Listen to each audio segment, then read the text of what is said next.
Bom dia! Nossa, essa foi pesada. Bom dia, pessoal! Meu nome é Nathalie e bem-vindos a mais um vídeo de resenha. Mais uma vez, muito obrigada a todo mundo que tem me apoiado nessas ideias novas, tentando aí trabalhar a minha capacidade de escrever sobre as coisas que eu vou pensando durante os livros. Fazia tempo que eu não fazia isso e isso tá me fazendo muito feliz. Então, muito obrigada a todo mundo que me apoiou nessa ideia. Bom, vamos começar então. No vídeo de hoje a gente vai falar sobre Terráqueos, da Sayaka Murata. Tenho percebido que eu amei esse livro, provavelmente já perceberam, durante um vídeo exclusivo para membros em que eu falei sobre esse livro, eu quase chorei algumas vezes. Eu dei uma enlouquecida numa parte, entrando em ideias diferentes que eu não tinha entrado antes e simplesmente falando dos membros, sabe? Então eu realmente decidi organizar esses pensamentos e fazer uma resenha sobre esse livro que eu adorei. Eu dei 5 estrelas.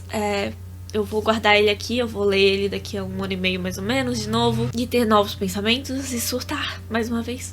Provavelmente. Mas como que eu começo a explicar o desespero que é esse livro? Eu simplesmente não sei, mas eu vou tentar, ok? Terráqueos, da Sayaka Murata, fala sobre uma menina, eventualmente uma mulher, que acredita ser mágica. Ela se comunica com um ser extraterrestre que veio do planeta Pouapipimpobopia, e deu 2 objetos mágicos pra ela, uma varinha de origami, provavelmente foi ela que fez, e um espelho. O espelho é mágico, e a varinha também. E assim ela vai digerindo os seus traumas de infância, basicamente. Esses são os métodos dela pra lidar com isso. Tem abuso psicológico, tem abuso sexual, a mãe dela bate nela, ninguém acredita nela quando ela tenta falar sobre o abuso sexual. Tem morte, tem violência nessa história. Enfim, tem bastante coisa aí pra gente digerir junto com ela, pra gente basicamente lidar com os traumas dela junto com a personagem principal. O modo como esse livro foi escrito me lembrou um pouco Mommy Dearest, ou Mamãezinha Querida, em português. É um filme, mas também é um livro, e eu ouvi o livro em audiobook e eu gostei muito. Muita gente diz que não é um bom livro, mas eu gostei da organização do livro. E a organização desse livro me lembrou muito a organização daquele livro. Os dois são estruturados quase como uma biografia. Nesse aqui tem um pouco mais de vai e vem dela adulta, lembrando dela mais nova, e aí ela volta pra vida de adulta, e aí ela fala mais um pouquinho de quando ela era nova. Mas nos 2 livros, a narradora vai listando fatos da vida da protagonista, focando nos traumas mais intensos, e quase tudo é escrito na primeira pessoa, porque é ela falando sobre a própria vida. Esse é o principal tema dos 2 livros, os traumas ocorridos na infância. A diferença é que em Mommy Dearest, a narradora já percebeu que tudo o que aconteceu foi culpa da mãe, que foi muita crueldade, e ela só tá tentando mostrar pra gente a crueldade da mãe, e dá pra ver que ela também tá querendo se vingar um pouquinho, né? Já em Terráqueos, a personagem, ela não tem essa percepção. Ela acredita que tudo que ela faz é ruim ou errado porque ela não é um bom ser humano. Simples assim, ela não é um bom ser humano. A lavagem cerebral humana, nas palavras dela, não funcionou do jeito que deveria, e ela não é um bom ser humano. E ela quer se tornar um alienígena, até acaba acreditando que se tornou por meio de treinar se tornar um alienígena. São 2 ângulos bem diferentes, de situações bem diferentes. Outra coisa que eu não falei é que spoilers, eu vou avisar quando eu começar os spoilers, ok? Mas são 2 ângulos bem diferentes, situações diferentes, mesmo assim, um livro me lembrou do outro por causa disso, de simplesmente deixa eu te contar tudo de ruim que aconteceu na minha vida.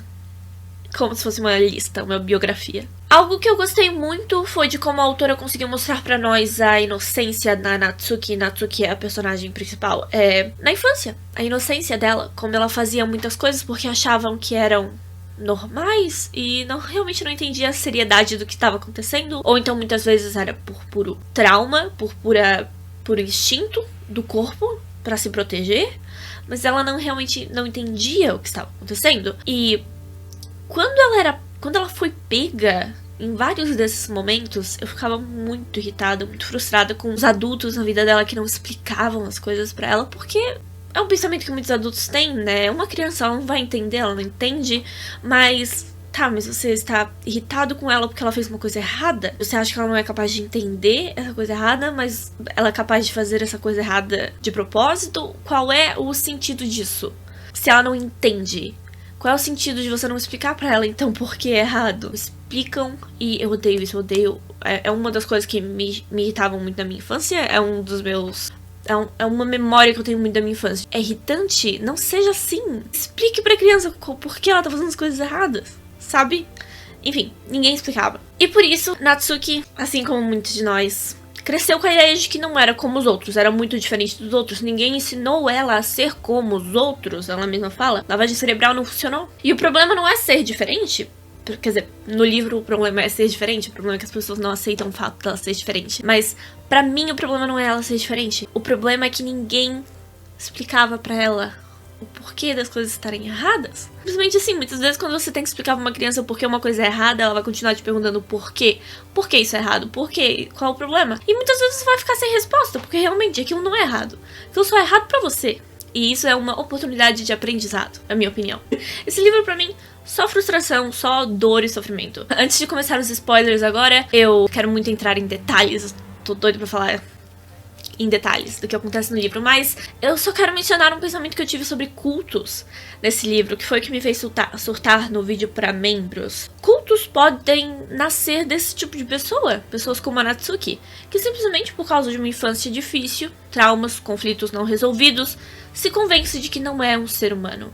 Sou diferente, ninguém me entende, eu sou muito diferente. Não é possível que eu seja igual aos outros, porque tudo que eu penso é diferente. Aí ela encontra outros seres humanos que também estão convencidos que não são iguais aos outros. Eles se agrupam e aí eles formam um quê? Um culto. Porque o lado de fora se torna um inimigo. Essas pessoas não são como a gente, essas pessoas não entendem a gente, elas querem machucar a gente, elas estão perseguindo a gente.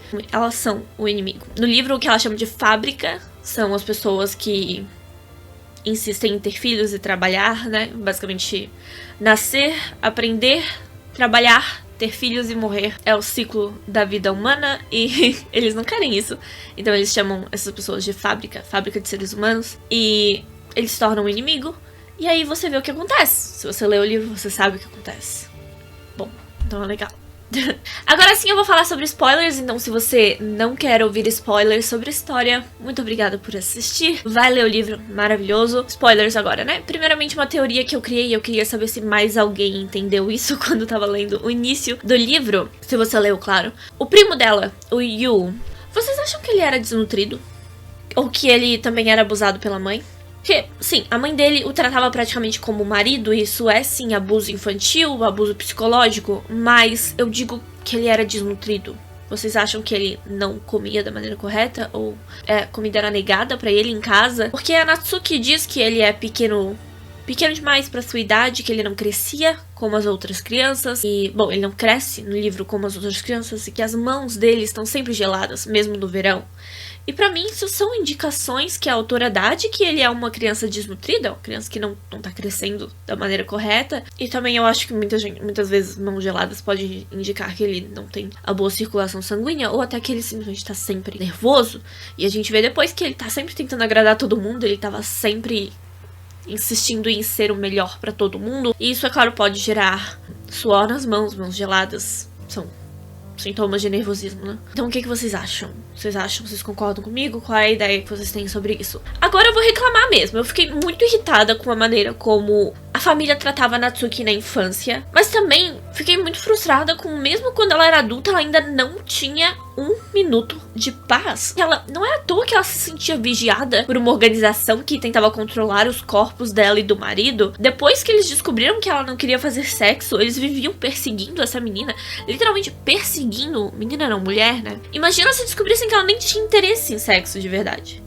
Imagina. Eles iam interná-la? Provavelmente. Eles realmente não conseguiam conviver com o fato dela estar bem em um relacionamento sem sexo e sem filhos. E é ridículo. É ridículo. Enfim, eles queriam controlar a vida inteira dela, a obrigar a ter filhos, a ter relações com o marido. E nossa, como me irritava ver as pessoas insistindo nisso, como se fosse dar conta deles, se ela fazia isso ou não. Deixe as pessoas viverem em paz. Cada ser humano tem as suas escolhas e pronto. Nossa, como me deixava irritada. Eu sei que tem pessoas assim na vida real, é isso que provavelmente mais me irrita. Eu sei que tem seres humanos assim, seres humanos que veem um casal que não quer ter filhos, uma mulher que não quer ter filhos, ou um casal que não tem interesse em fazer sexo e fica abismado com a situação, como se fosse o fim do mundo, como se fosse da sua conta, sabe? A parte que mais mexeu comigo emocionalmente na história, estranhamente me deixou mais abalada do que a parte do abuso sexual, o que diz muito sobre mim, na minha opinião.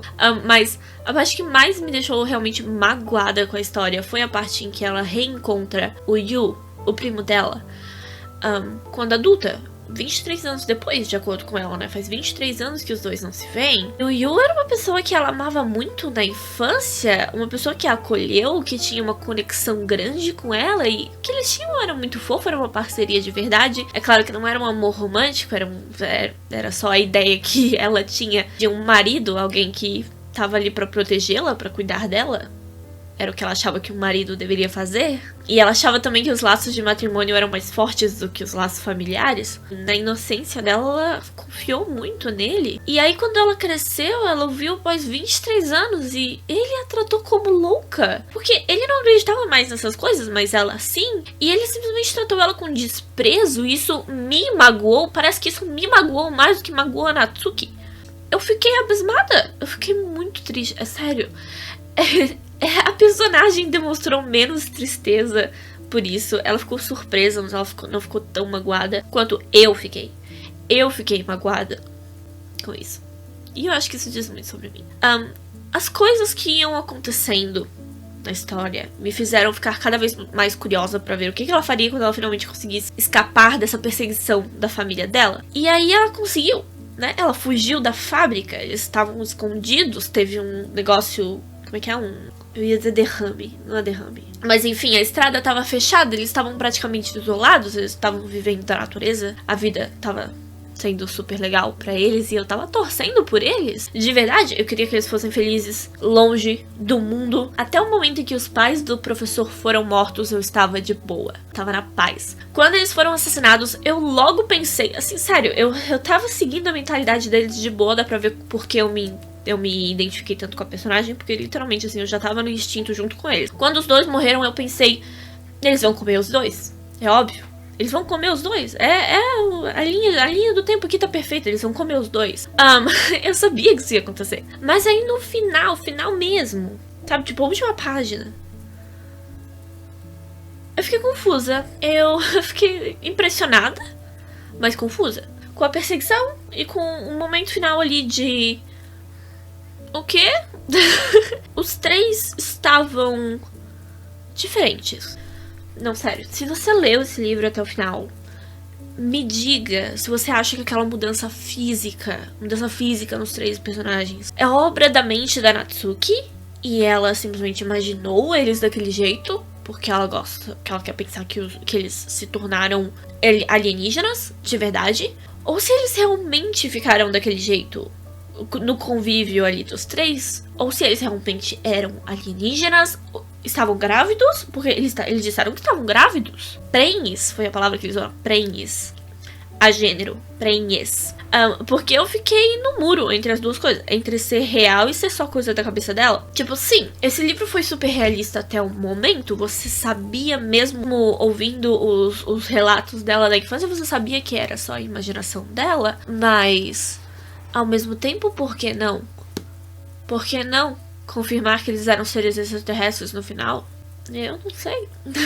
Seguindo a lógica do livro, ok. Provavelmente são mais coisas da cabeça dela mostrando que a doença piorou com o isolamento dos três na neve e o canibalismo e a violência, né? Que podem ter trazido de volta os traumas dela, mas ao mesmo tempo... Por que não? Mas esse livro acabou comigo emocionalmente. Eu precisei de um tempo pra digerir ele, pra conseguir gravar essa resenha, porque tem alguma coisa, sei lá, mexeu comigo, de verdade. Então, é isso, pessoal. Esse é o vídeo de hoje, essa é a resenha de hoje. Como sempre, muito obrigada por assistir até aqui. Muito obrigada por deixar seu like, deixar seu comentário, por se inscrever no meu canal. Muito obrigada se você se tornou um membro. Eu não fiz lista de membros pra agradecer aqui nesse vídeo. Eu não sei porquê, mas eu não marquei nomes aqui. Então eu não vou pensar em pessoas aleatórias. Mas muito obrigada se você já é membro do canal. Muito obrigada se você se interessou em ser membro do canal. Obrigada por assistir até aqui. As minhas redes sociais e a minha caixa postal estão na descrição. E eu vejo vocês no próximo vídeo. Tchau!